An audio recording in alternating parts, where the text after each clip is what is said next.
ډیر مسلمانان ورونه او خویندې د سترګو د تکلیف د مرض شکایت کوي.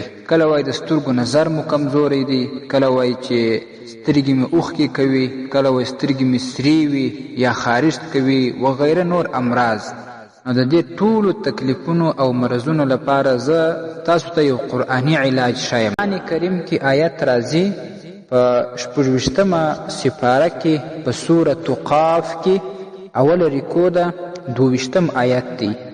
فکشفنا عنك غطاءك فبصرك اليوم حدید.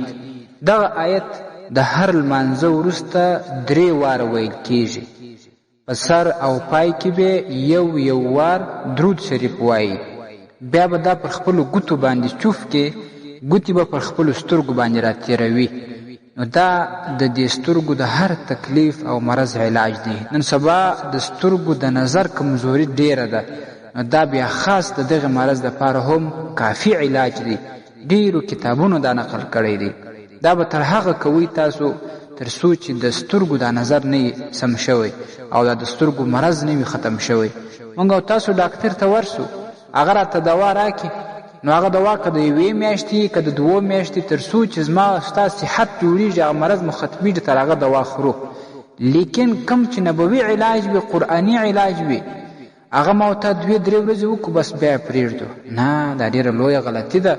تر هغه به دا وظیفه جاري ساتو تر څو چې هغه مرض دغه تکلیف نه وي ختم شوی. یو ځل بیا هغه آیت درته وایم، د سکرین پر مخ باندې به هم تاسو ته هغه راشي. فکشفنا عنك غطاءك فبصرك اليوم حدید. په 26مه سپاره کې په سورة قاف کې 22م آیت دی. نور مسلمانان ورونو ته هم در سره واستوئ چې د هر چا د تکلیف ور باندې ختم شي، تاسو به په ثواب کې ورشریک